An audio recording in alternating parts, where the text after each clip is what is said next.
Hi everyone, চলে এলাম তোমাদের সাথে আবার একটা নতুন ভিডিও নিয়ে।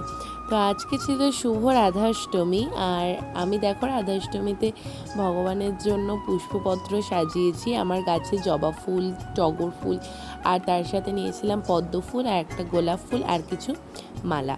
তো গোপাল সোনা আর রাধারানীর জন্য কিছু নতুন জামা নেওয়া হয়েছিল, সেগুলো তোমাদের সাথে শেয়ার করে ওঠা হয়নি, তো দেখে নাও তোমরা। এই যে এই জামাটা দেখছো, এই জামাটা আর এই পিঙ্ক আর ব্লু কালারের এই জামাটা দিয়েছে আমার এক বৌদি, জন্মাষ্টমীতে গোপাল সোনাদেরকে গিফট করেছে। তো এত ভালো লাগছিল জামাগুলো দেখে, ভীষণ মিষ্টি হয়েছে। আমি এই জামাগুলো সবই গোপাল সোনাদের পরাবো, আর যেহেতু অনেক গোপালই রয়েছে সেই জন্য আমি ঘুরিয়ে ফিরিয়েও অনেকজনকে করেই পরিয়ে নিতে পারবো এই জামাগুলো। আর এই কিছু জামা আমি কিনেছিলাম জন্মাষ্টমী উপলক্ষে, যদিও এতগুলো জামা আমার পরিয়ে ওঠা সম্ভব হয়নি জন্মাষ্টমীতে, তো সেই জন্য এই জামাগুলো নতুনই রয়ে গেছে। আর এই যে একটা ব্লু কালারের জামা দেখছো, এই জামাটা আমি কিন্তু নিয়েছিলাম রাধাষ্টমীর জন্য। জন্মাষ্টমীর কেনাকাটার সময় একেবারে রাধাষ্টমীতে রাধা সোনাকে পরাবো বলে এই জামাটা আমি নিয়েছিলাম। জামাটা এক দেখাতেই ভীষণ পছন্দ হয়ে গিয়েছিলো, আর আমি যেই কাকিমার কাছ থেকে বরাবরই গোপাল সোনাদের জামা নিই, সেই কাকিমার কাছ থেকেই নিয়েছিলাম এই জামাটাও। আর এইদিকে দেখো রাধারানী শৃঙ্গারের সব জিনিস আমি এখানে তৈরি করে নিয়েছিলাম।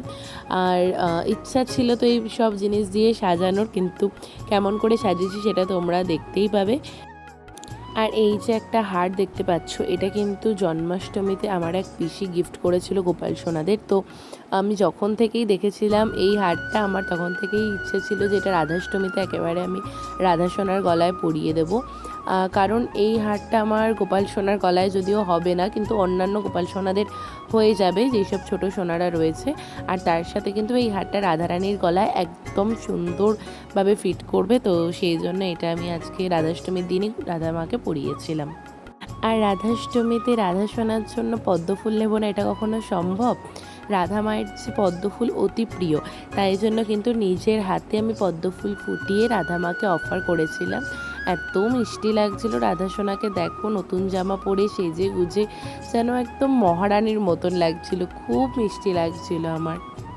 ভগবান শ্রীকৃষ্ণের নামের সঙ্গে যেই নাম অঙ্গাঙ্গিভাবে জড়িয়ে রয়েছে তা হলো এই রাধা নাম। কথায় আছে যে একবার যে ব্যক্তি রাধাষ্টমী ব্রত পালন করেন তার কিন্তু কোনো দিন আর নরক যন্ত্রণা ভোগ করতে হয় না। রাধামাতাকে সকল দুঃখ কষ্ট থেকে মুক্তি দেন। তো রাধাষ্টমী ব্রত আমার মনে হয় সকলের অবশ্যই করা উচিত। আর দেখো আমি এখানে গোলাপ ফুল নিয়ে নিয়েছিলাম আমার সোনা পাপ্পার জন্য, রাধা সোনার জন্য নিয়েছিলাম পদ্ম ফুল, আর আমার সোনা পাপ্পার জন্য নিয়েছিলাম গোলাপ ফুল। আর সোনা পাপ্পাকেও কিন্তু দেখো আজকে কি মিষ্টি লাগছিল, চোখই সরানো যায় না। ওকে রোজ আমি এক এক রকমের শৃঙ্গার করাই আর দেখি, এত মিষ্টি ভগবান আমাদের, মানে এটা এক ভাষায় প্রকাশ করার মতনই নয়। ভগবানকে সুন্দর করে শৃঙ্গার করে বসিয়ে দেওয়ার পরে করে নিচ্ছিলাম মঙ্গল আরতি। আর দেখো এই সময় কিন্তু ভগবানের রূপে যেন এক আলাদাই চমক প্রকাশিত হয়।